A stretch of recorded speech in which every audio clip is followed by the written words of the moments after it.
โอ้นี่บรรยากาศดีว้าวสวยสวยตักเลยค่ะเอาเลยค่ะเอาเลยเอาเหรียญใส่5 บาทค่อยๆนะหนูค่อยๆนะน้ำหกนะน่ารักมากโอเค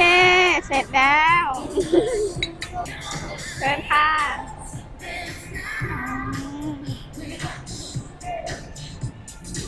อ่านี่เลยโอเคโอ้อยู่ที่นี่เองขอบคุณค่ะ ค่ะค่ะอุ้ยสาธุขอให้จับจับมีไม่เองเด้อปีใหม่โอ้พี่มองนางเล่น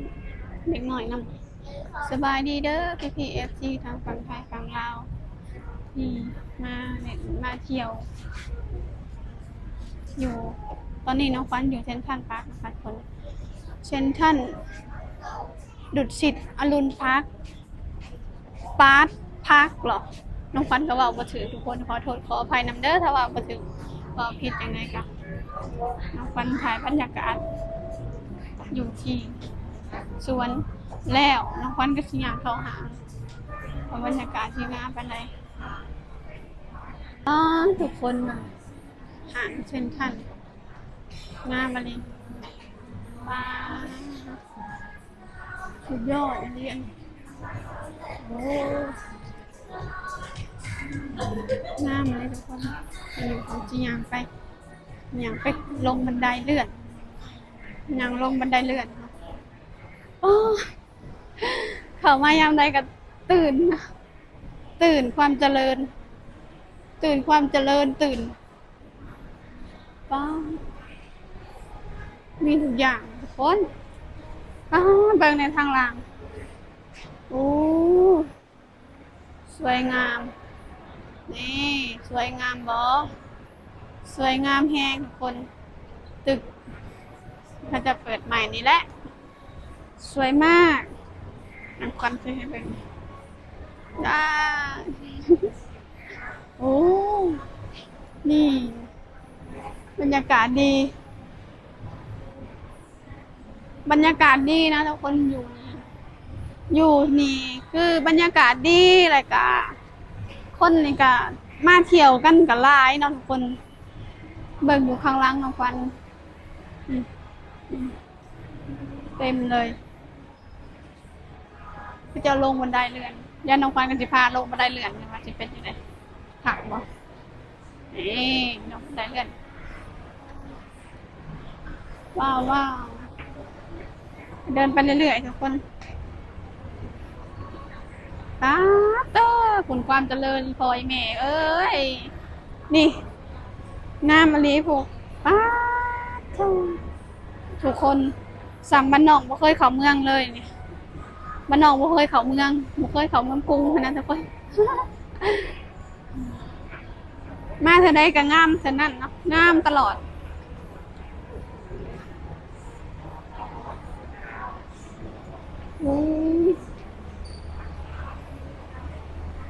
ว้าว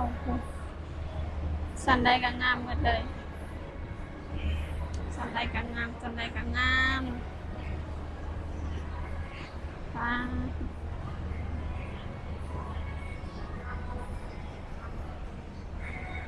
งามวันนี้ทุกคนว้าวบรรยากาศสวยงามลงไปอีก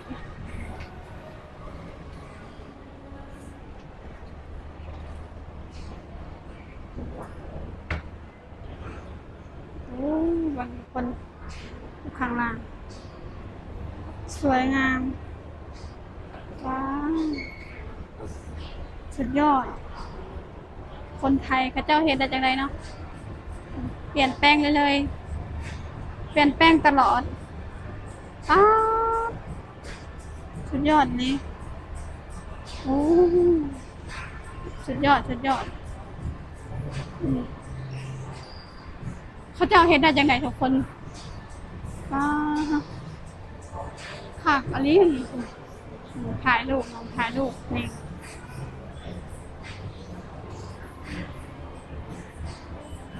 โอ้มองถ่ายรูปเดี๋ยวน้องฟันที่ถ่ายรูปน้องฟันที่ถ่ายรูป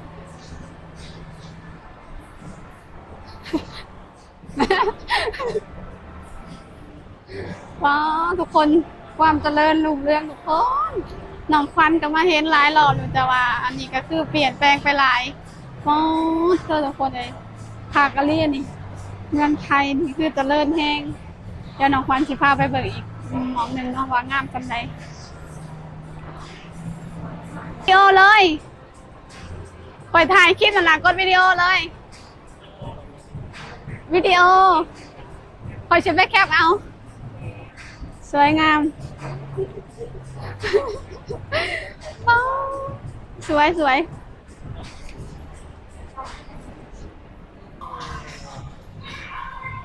สวยสวยสวย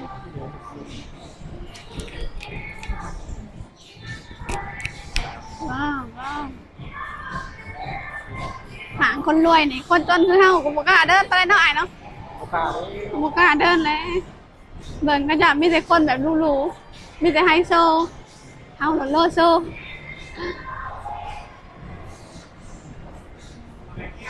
นี่ใช่นี่ทางนี้เดี๋ยวไปถ่ายอยู่เนาะว้าวทุกคนเจ้าจัดคืองามเสียว้าวเขาเจ้าจัดงามอันนี้ว้าว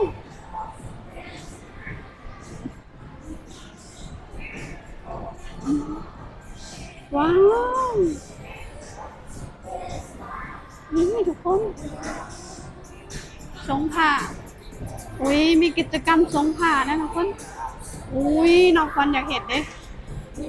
เดี๋ยวน้องควันจะเห็นสงผ้าทุกคนน้องควันก็จะเห็นน้องควันรอคิวครับ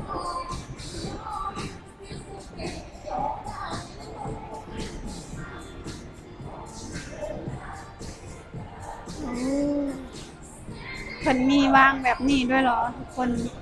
น้องควันพึ่งผู้นั่นเนี่ยน้องควันพึ่งลูกตักเลยค่ะเอาเลยค่ะเอาเลยเอาเหรียญใส่5 บาทค่อยๆนะหนูค่อยๆนะน้ำหกนะน่ารักมากโอเคเสร็จแล้วนะทุกคนเชิญค่ะ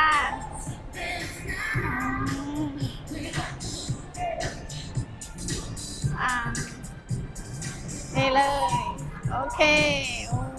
อยู่ที่นี่เอง ขอบคุณค่ะ ค่ะอุ้ยสาธุขอให้ทำตามนี้มีเองเด้อปีใหม่ถูกเมื่อกี้ตื่นเต้นเอาฝรั่งมาอันรดน้ำผานำนอนคนสาธุอยู่มีเอง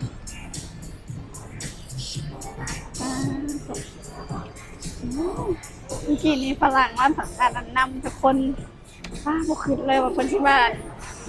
ตักน้ำอะไรกันน้องควันตักน้ำเนาะเพิ่นก็มาทรงผ่าน้ำพนันทุกคนน้องควันก็ให้เพิ่นเทน้ำนำให้เพิ่นเทน้ำนำมันคนเทน้ำทรงผ่านะทุกคนโอ้ฝรั่งเพิ่นก็นับถือศาสนาพุทธคือกันเนาะว่าเขาเอิ้นอีหยังรดน้ำทรงผ่าตอนรับปีใหม่เนาะหรือว่าตอนรับสงกรานต์นะทุกคนนี่จุดนี้แต่เพิ่นจัดงามอะไรอันนี้ขนาดยังบ่ทันได้ฮอดมื้อสงกรานต์นะแต่เพิ่นก็จัดงามขนาดนี้นะทุกคนนะ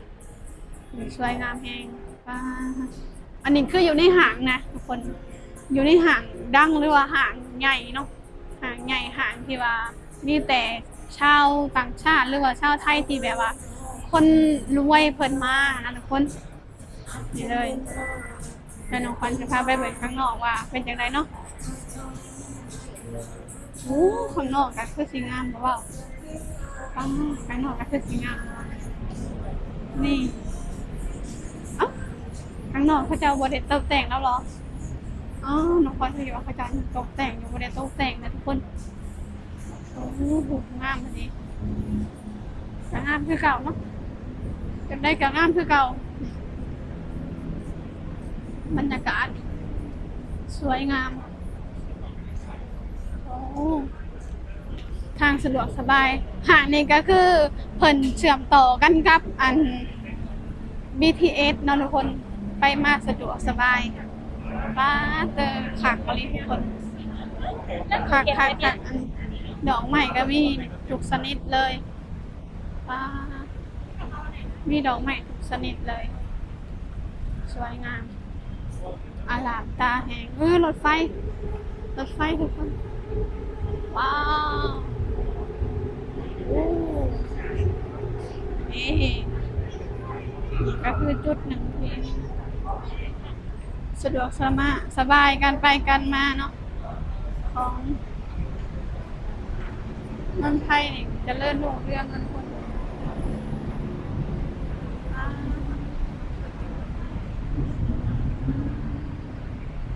ว้าวนี่แหละทุกคนบอกเลยว่าเมืองไทยนี่จะเริ่มรุ่งเรืองเลยกันพัฒนาไปเรื่อยๆเนาะทุกคนโอเคนะคะทุกคนเดี๋ยวน้องฟันสิขอจบคลิปไว้เพียงสำนีก่อนเด้อเดี๋ยวพบกันใหม่คลิปหน้าเด้อจ้าถ้ชอบคลิปน้องฟันกะอย่าลืมเด้อเข้าไป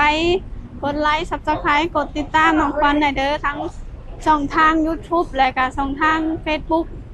และก็ TikTok นำเด้อจ้า Facebook อ่ะภาษาอังกฤษก็คือน้องฟันคือเก่านะทุกคนก็อย่าลืมเข้าไปกดไลค์ Subscribe ให้น้องฟันหน่อยเด้อไปเป็นกำลังใจให้น้องฟันหน่อยเด้อจ้าขอกล่าวคำว่าสบายดีสวัสดีค่ะ